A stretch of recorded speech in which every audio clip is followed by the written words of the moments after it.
Hi Year 10 and welcome back to your English lessons. I hope you all had a brilliant half term and I hope you're all feeling ready to carry on with our poetry moving into this half term. So we're now done with the war poems, alright, we finished all of those before half term. We're now moving on to look at the romantic poems. Alright, so this lesson is focusing on what is romanticism with that aim of giving you that contextual knowledge you'll need moving forward to look at the poems individually. But first things first, alright, title is on the board there. If you want to pause the video, get the date and title written down along with your retrieval quiz. So number one, what can you remember about the Industrial Revolution?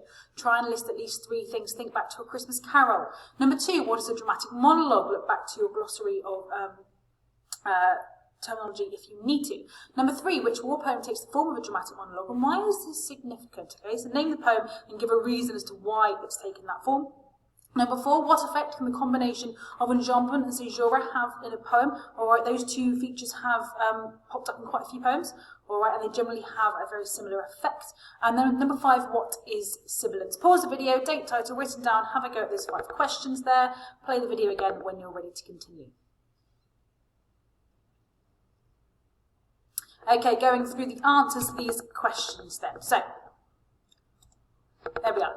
Question number 1, what can you remember about the Industrial Revolution? I said to try and list at least 3 things. And you could have anything from amongst these little notes that I've got here. So there was a movement from the country to the city, all right, because of industry, factories started being built, all right, so people moved from the country where it had typically been agriculture and farming and little workshops, and they moved to factories, which is where you had that movement of the population, all right, where they used to be fairly spread out. They all started to congregate in certain areas. This is why you have the major cities now in the UK. There was child labour, there was long working hours in poor conditions, all right, the social divide increased.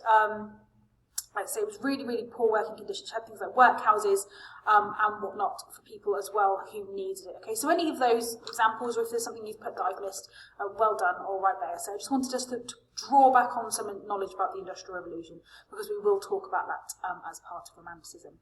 Number 2, what does a dramatic monologue? A dramatic monologue is a form of poetry in which the speaker is talking to someone, but we never discover who they're talking to, all right, and that person never responds either. And this is the purpose of this form is generally to emphasise that you're focusing on one person's experience, but also within a monologue, they're often detailing sort of their personal thoughts or perhaps secrets or things like that. All right, which is why it's a really useful form in some situations. Number 3, which war poem takes the form of a dramatic monologue and why is this significant? Poppies takes the form of a dramatic monologue and this form is significant as it reinforces how the poem focuses solely on the mother's perspective to consider the effect conflict can have on those at home. If you remember, Poppies is the one where, yes, although the son has gone to war, we don't even consider his experience. We don't know if he's dead, alive or what, but that doesn't matter because we're only focusing on the experience of the mother. Number 4, what effect can the combination of enjambment and caesura have in a poem? The combination of these 2 structural devices can lead to a poem seeming chaotic and clumsy. This can often link to the theme of the poem itself. Alright, we often see those 2 combined in particular poems, and often it is having that effect. Okay, if you're looking back at war, it can really reflect the chaos of war and things like that. And number 5, what is sibilance? Sibilance is the hissing sound created by the placement of certain consonants in close proximity to each other. Okay, it's a series of words that reinforce that hissing sounds, often created by consonants such as S or the sh or z sound. Okay, but I say it's always created by the tongue hitting the roof of the mouth to push air out to create that s sound. Okay, if you're somebody who learned it by doing that. Moving on then, so what is Romanticism? Today's aims are to understand what Romanticism is, to understand what Romanticism is characterised by, and then to learn who the Romantic poets were. And then we're going to link this back to our poetry anthology. Alright? Okay, now firstly we're just going to have a quick look at where we stand currently with the poems that we are looking at, and which ones in particular we'll be focusing on as part of Romanticism, which ones fall into the Romantic era. So first of all, I've just crossed out the poems that we've already done, alright? So we're almost halfway through, we've done 7 of 15, which is brilliant, okay? All of the war ones there are crossed out. And the poems we'll be going on to focus on next, over the next couple of weeks, are going to be these 4 romantic ones. There they are, alright, in the green box at the top, okay, and they're all poems by Romantic poets, okay, and so we'll look at each of those in more detail in the same way we did with the war poems. There'll be 2 lessons per poem coming up after this lesson, but I wanted to make you aware of what poems this contextual information will relate to. So the first thing I'd like you to do here now, what is Romanticism? I want you to watch the video that I've linked on Show My Homework and answer the following questions. There was another YouTube link there for you to look at. And these are the questions. Number 1, what is Romanticism? Number 2, what did Romanticism signify a break from? Number 3, what were some of the key ideas of the Enlightenment? All right, we need to be aware of what the Enlightenment was in order to understand how Romanticism reacted to it. Number 4, how did Romanticism consider nature? And then number 5, what did Romanticism consider to be the supreme faculty of the human mind? So you need to pause this video, close this video, go and open the other one. Watch that, answer these questions, make a note of these questions if you need to. And then once you've done that, come back to this video, all right, and I will go through the answers to those questions. Okay, hopefully by now you've managed to have a go at the questions on there, managed to watch the video and have a go at the questions, so I will run through the answers. And I've done this just to give you a brief overview as to what Romanticism is initially, before we dive into it in a bit more detail. So, number 1, what is Romanticism? Romanticism is an artistic and intellectual movement in Europe in the late 18th to mid-19th centuries that redefined the ways in which people in the West thought about themselves and the world. Number 2, what did Romanticism signify a break from? The Enlightenment. Okay, so you had the Enlightenment and Romanticism followed on from it as a reaction to it. But number 3, what were some of the key ideas of the Enlightenment? The Enlightenment advocated reason to be the means in understanding the world and in improving human life. They liked logic, they liked reason, they liked to be able to explain everything. Number 4, how did Romanticism consider nature? Romanticism considered nature to be powerful, unpredictable and destructive. And we'll look at this theme in more detail, especially when we come to look at the poems themselves. The first poem that we look at will be the Prelude by William Wordsworth. And these features of nature definitely feature in that poem. And then finally, number 5, what did Romanticism consider to be the supreme faculty of the human mind? Imagination. They didn't like things that were organised and ordered, or they liked to look at emotion and things like that, which I'll now talk about in a bit more detail. So Romanticism, which can also be referred to as the Romantic era, was an artistic, literary, musical and intellectual movement that originated in Europe towards the end of the 18th century, and in most areas was at its peak in the approximate period from the 1800s to 1850. So it wasn't particularly long, all right? Yes, it does overlap with the Victorian period, but we must note that the Romantic style of writing was very different to sort of the Victorian style of writing, so we need to keep those two things separated. The Romantic era was partly a reaction to the Industrial Revolution, which we know took place between 1760 and 1840, all right, mid-18th and mid-19th century. So like we talked about in the starter task, that movement from sort of agriculture to factories, from the countryside to the city, right, all of a sudden all of these buildings went up, or, nature was destroyed with the creation of these factories, okay, which was very much something that the Romantics went against.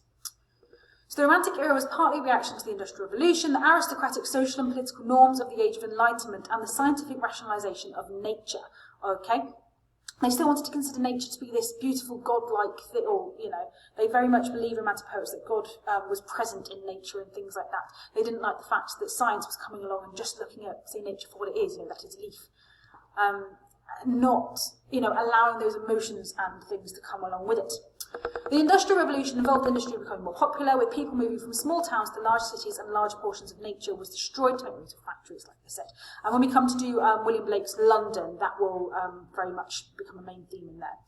The Romantic poets are also influenced by the French Revolution, which was a period of major social upheaval in France in 1787, in which the people of France overthrew the monarchy, leading to better living conditions, and that is something that will feature as part of the poems as we move forward. But what was Romanticism characterised by? Romanticism was characterised by its emphasis on emotion and individualism, as well as the glorification of the past and nature. Or they absolutely adored nature. A lot of Romantic poetry does focus on it and describes it in such beautiful detail. It placed new emphasis on emotions such as horror, terror, awe and apprehension. Right? It really focused on that individual human experience and the emotions you can feel in particular situations as well, especially when experienced in relation to nature. And I'll talk about this a little bit more in a moment, and this is something, again, that will definitely come up in the first poem that we look at. Romanticism considered nature as something to be admired, and not just something to be rationalised and organised by science.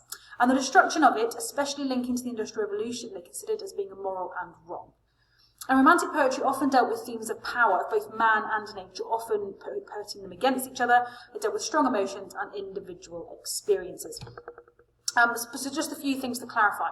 When we talk about Romanticism, we are not talking about being romantic, cards, flowers, love, etc., etc. We are talking about a movement, okay? So there's two different meanings to the word here, and that depends on whether you use it as romantic, and obviously that's to describe the way a person acts. But with this example, if you look on the right-hand side, romanticism comes with a capital R because it is a proper noun. Okay, so it's always useful, or it's always proper to use a capital R when saying romantic era or romanticism. We're referring to this version of romanticism, but being able to identify that the two concepts are different. Romantic is in love, etc., and then you've got the romantic movement, which is this movement that we're talking about. Yeah, like I put here. But also the fact that these guys really liked emotions and nature. Okay, this is the key thing to remember. Romantics, they really like to focus on that individual human experience, the emotions that were experienced, and sort of that beauty of nature. All right, so just some key things to remember. So what I'd like to do next is introduce you to a piece of key terminology. Okay, and this word, or the key definition here, and this word is sublime. This is a word that often features when you're talking about romantic poetry. All right, what sublime means is when something is of very great excellence or beauty. All right, an example sentence then: my walk through the mountains provided a sublime experience. I've included this image here. I will explain that image more in a moment. What I'd like you to do is get that keyword written down along with the definition and then have a go at this task here. What do you think romanticism would have considered to be sublime based on what I've talked about so far? And answer either 1 or 2. Pause the video, get that down, play again when you're ready to just talk through your ideas there.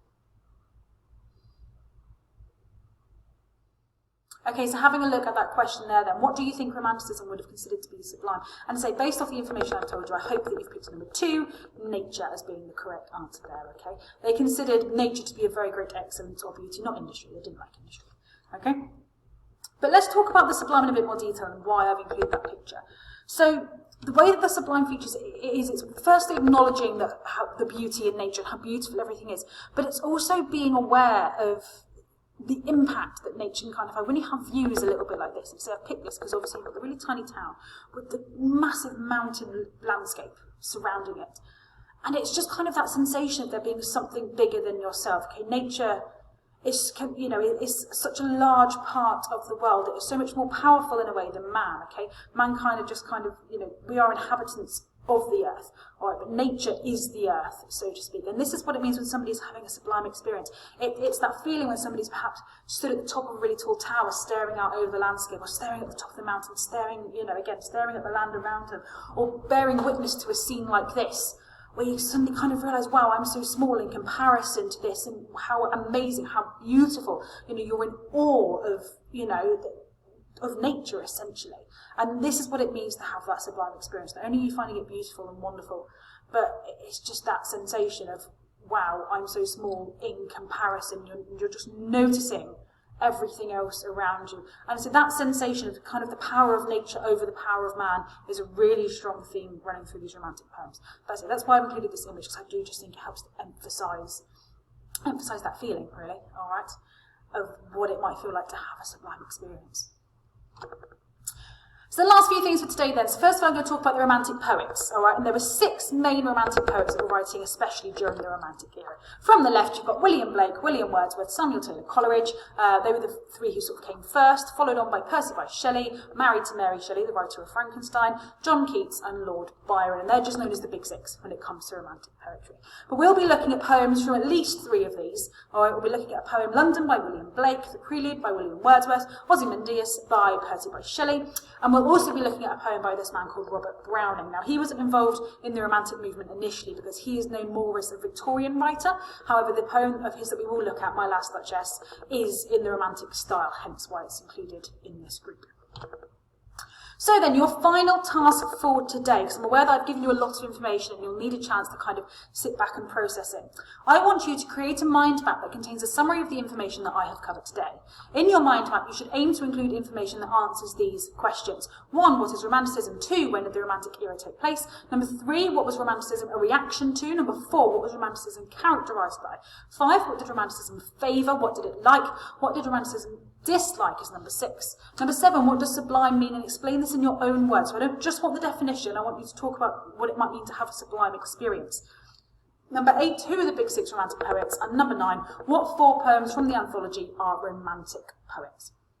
All right, that I talked about right back at the beginning. These can be in note form, you can put these things in your own words, but I essentially want you to take the information we've covered today and put them somewhere and in a way that allows you to refer back to them as and when you need to. So pause the video, get those things done, rewind the video again if you need to complete the task, all right?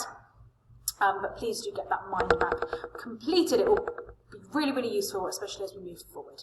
If you find yourself with some spare time, I always recommend you create some self-quizzing questions based on today's lesson content. That's just really, really useful. But otherwise, that is it for today. Today's aims were to understand what Romanticism is. We've covered that. To understand what Romanticism is characterised by, we've covered that. And to learn who the Romantic poets were, we have also covered that. So that's it from me. All right, and I'll see you